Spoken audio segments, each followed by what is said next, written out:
দর্শক, আমেরিকা থেকে নতুন কোনো বার্তা কি এসেছে বর্তমান উপদেষ্টা সরকারের কাছে?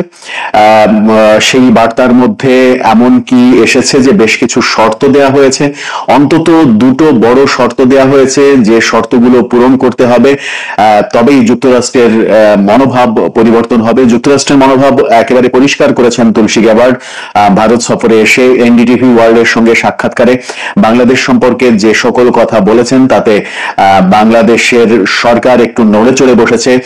সরকার এর আগে যে ব্যাপারগুলোতে খুব একটা গুরুত্ব দিচ্ছিল না, সেই ব্যাপারগুলোতে অনেক বেশি সিরিয়াস হয়েছে।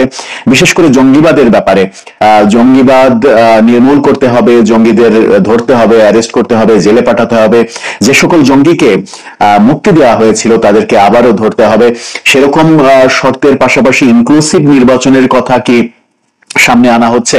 এই ব্যাপারগুলো যখন ঘটছে, এরকম শর্তের ব্যাপার যখন শোনা যাচ্ছে এবং আমেরিকার একটি বাংলা টেলিভিশন চ্যানেল থেকে বেশ মারাত্মক কিছু ইনফরমেশন দেওয়া হচ্ছে, সেই ইনফরমেশনটা সত্য কি মিথ্যা সেটা এই মুহূর্তে বলাটা খুব মুশকিল, তবে সেটা নিয়ে আলোচনা করব। পাশাপাশি বাংলাদেশের কোনো গণমাধ্যম প্রথমবারের মতো কোনো উপদেষ্টার বিরুদ্ধে দুর্নীতি ব্যাপারে কথা বলল এবং হাজার কোটি টাকা দুর্নীতি করে মালিক হয়ে যাওয়ার কথা বলল। এটা বাংলাদেশের গণমাধ্যমের গত 7 মাসের যে ক্যারেক্টারাইজেশন সেখান থেকে একটু ব্যতিক্রমী মনে হলো। সব মিলিয়ে আলোচনা করবো এই ভিডিওতে। মূল আলোচনায় আমেরিকার প্রসঙ্গ একটু পরে বলি, যেহেতু সেটা মূল আকর্ষণ। তার আগে বাংলাদেশের গণমাধ্যমের কথা বলি। বাংলাদেশের গণমাধ্যম প্রথমবারের মতো কোনো উপদেষ্টার বিরুদ্ধে দুর্নীতির অভিযোগ ব্যাপারে অনুষ্ঠান প্রচার করলো। একুশে টেলিভিশন মালিকানা আবারও পরিবর্তন হয়েছে। 5 আগস্টের পরে সাবেক মালিক আব্দুস সালাম আবারও এসে একুশে টিভির দখল বুঝে নিয়েছেন। একুশে টিভিতে এক সময় কাজ করতেন আমেরিকায় থাকা আলোচিত সমালোচিত যে সাংবাদিক ইলিয়াস হোসেন। তিনি নানা কারণে জনপ্রিয়, আবার নানা কারণে বিতর্কিত, সেই আলোচনায় যাচ্ছি না। তবে তিনি যে জনপ্রিয় এটা অস্বীকার করার কোনো উপায় নেই। তিনি একুশে টেলিভিশনের একটি অনুষ্ঠানে উপস্থিত হলেন।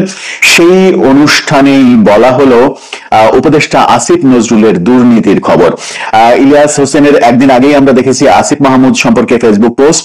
আসিফ মাহমুদের দুর্নীতি, স্থানীয় সরকার মন্ত্রণালয় নিয়ে ঢাকার উত্তর সিটি কর্পোরেশনের ওয়ার্ড কাউন্সিলরদের পরিবর্তে যে প্রশাসক নিয়োগ, 129 জন প্রশাসক নিয়োগ হবে, সেই ইন্টারভিউ হচ্ছে এবং নাগরিক পার্টির তত্ত্বাবধানে এটা হচ্ছে। আসিফ মাহমুদ এটা তদারকি করছেন। সেখান থেকে কারো কাছ থেকে 50 লাখ, কারো কাছ থেকে 1 কোটি 2 কোটি টাকা পর্যন্ত নেওয়া হচ্ছে, এরকম একটা স্ট্যাটাস দিয়েছিলেন ইলিয়াস হোসেন। তারপরে আমরা গতকালকে দেখেছি ইলিয়াস হোসেনের ফেসবুক পেজ গায়েব হয়ে গেছে। তাকে আর ফেসবুকে পাওয়া যাচ্ছে না, তার পেজটি পাওয়া যাচ্ছে না। কে বা কারা ফেসবুক পেজ নষ্ট করলো সেটা এই মুহূর্তে বলা অসম্ভব। তবে অনেকে ফেসবুকে এটাও লেখালেখি করছেন যে উপদেষ্টা সম্পর্কে এরকম স্ট্যাটাসই ইলিয়াস হোসেনের কাল হলো। এর ফাঁকে আবার একুশে টেলিভিশনের অনুষ্ঠানে আসিফ নজরুল সম্পর্কে ভয়াবহ কথা বললেন আসিফ নজরুল এরই মাঝে আইন মন্ত্রণালয়ের নানা দুর্নীতি করে হাজার কোটি টাকারও বেশি মালিক হয়ে গেছেন। কিভাবে হয়েছেন, কোন কোন ওয়েতে হয়েছেন, কোন কোন জায়গায় দুর্নীতি করেছেন, সেটা নিয়ে তার পরবর্তী ভিডিওতে তিনি বিস্তারিত বলবেন বলে জানিয়েছেন।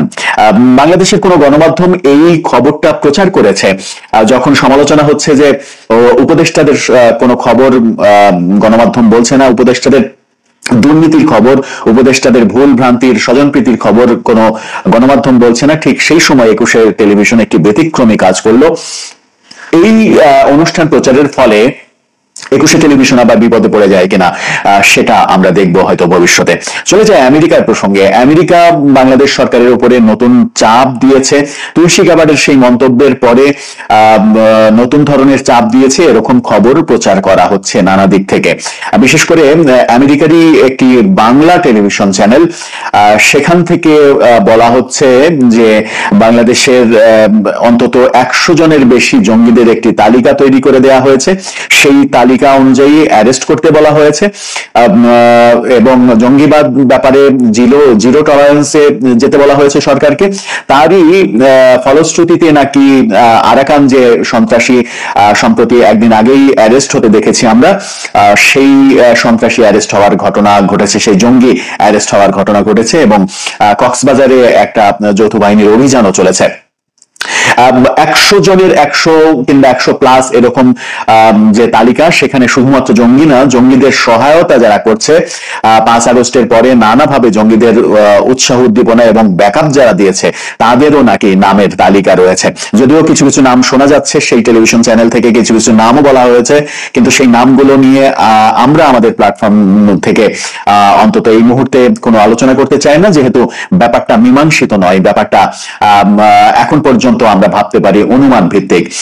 এই মজার ব্যাপার হচ্ছে সেখানে চমকপ্রদ কিছু আলোচিত নামও রয়েছে যাদেরকে গ্রেপ্তার করার নির্দেশনা এসেছে নাকি আমেরিকা থেকে, এরকম কথা বলা হচ্ছে আমেরিকার সেই বাংলা গণমাধ্যম থেকে। এছাড়াও বলা হচ্ছে ইনক্লুসিভ নির্বাচন, সেখান থেকে মিস্টার রহমান নামের একজন সাংবাদিক, তিনি তার সোর্স তাকে এরকম খবর দিয়েছে, এমনটা তিনি বলার চেষ্টা করেছেন সেই টেলিভিশন চ্যানেলে। তিনি বলেছেন যে ইনক্লুসিভ নির্বাচন, আওয়ামী লীগকে নিয়ে নির্বাচনের পথে হাঁটতে বলা হয়েছে এবং আগামী ঈদের আগেই আওয়ামী লীগের ডাকসাইটে কিছু নেতা যারা জেলে রয়েছে তাদের মধ্যে অন্তত 10 জনকে জামিনে মুক্তি দেওয়ার কথা বলা হয়েছে।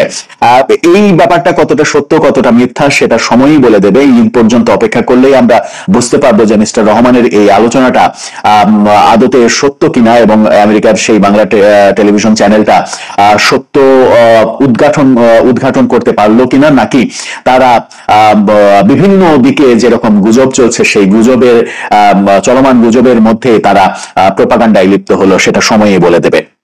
আওয়ামী লীগের ডাকসাইটে নেতার মধ্যে 14 দলের 2 জন নেতার সাথে 14 দলের 2 জন নেতার নামও রয়েছে সেই তালিকায়, এমনটাও বলা হয়েছে। 14 দলের 2 জনের নাম মানে হচ্ছে রাশেদ খান মেনন, হাসানুল হক ইনু। আওয়ামী লীগের নেতাদের নামের মধ্যে বলা হচ্ছে আমির হোসেন আমু, সালমান এফ রহমান, সাবেক আইনমন্ত্রী আনিসুল হক, দীপু মনি, কামাল মজুমদার, এই নামগুলো বলা হচ্ছে। এর বিচারপতি মানিকের নাম বলা হচ্ছে। এরকম 10 জনকে জামিন দেয়া হতে পারে ঈদের আগে, এমন খবর তারা দেওয়ার চেষ্টা করছে।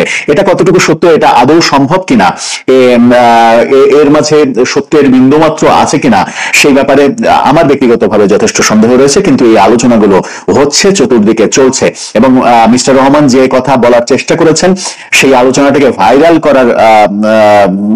ভাইরাল হওয়ার দিকে চলে গেছে এবং আমেরিকান টেলিভিশনে তিনি সরাসরি অনুষ্ঠানে ঠিক একই কথা বলেছেন, নিজের ইউটিউব চ্যানেল ফেসবুকে বলার পাশাপাশি সেই টেলিভিশন চ্যানেলে একই কথা বলেছেন এবং সেখানে তিনি বলার চেষ্টা করেছেন যে 100+ জনের জঙ্গির লিস্ট ধরিয়ে দেওয়া হয়েছে, তাদেরকে অ্যারেস্ট করতে বলা হয়েছে এবং 10 জন যারা জেলে রয়েছে এরকম 10 জন ডাকসাইটে নেতাকে ঈদের আগে জামিন দিয়ে এরকম পরিস্থিতি তৈরি করতে বলা হয়েছে যে বাংলাদেশে সব রাজনৈতিক দলের জন্যই বর্তমান সরকার সমান সুযোগ সুবিধা তৈরি করবে আগামী নির্বাচনের জন্য। কিন্তু বর্তমান সরকার যেভাবে আগাচ্ছে, বর্তমান সরকারের যে স্ট্র্যাটেজি, সেই স্ট্র্যাটেজি যদি আমি অনুসরণ করি তাতে কি আদৌ সম্ভব যে আওয়ামী লীগ নেতাদের যাদেরকে জেলে নেওয়া হয়েছে, যাদের বিরুদ্ধে অসংখ্য মামলা এরই মাঝে রয়েছে, এক একজনের বিরুদ্ধে, অনেকের বিরুদ্ধে 50-60টা মামলা রয়েছে। কিছুদিন আগে কুষ্টিয়া কোর্টে হাজির হতে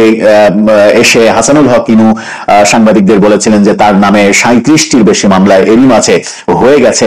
তো এতগুলো মামলায় এই স্বল্প সময়ের মধ্যে 50-60টি মামলা যদি হয়ে যায়, এক একজনের বিরুদ্ধে স্বল্প সময়ের মধ্যে জামিন দিয়ে তাদেরকে বাইরে বের করবে সরকার, আমেরিকার প্রেসক্রিপশন ফলো করবে, আমেরিকা সেই প্রেসক্রিপশন দিলেই সেই প্রেসক্রিপশন বাংলাদেশ সরকার ফলো করবে কিনা সেই ব্যাপারে যথেষ্ট সন্দেহ রয়েছে।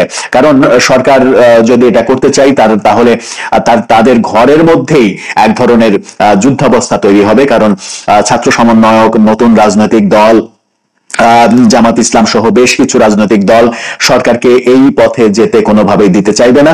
আর সুতরাং সরকার এক ধরনের টানাপোড়েনের মধ্যে পড়বে। যদি আমেরিকা থেকে এরকম মেসেজ এসে থাকে তাহলে এরই মাঝে সরকার নিশ্চিত করে টানাপোড়েনের মধ্যে পড়েছে যে এই কুল রাখবে নাকি ওই কুল রাখবে, কোন কুল রাখবে।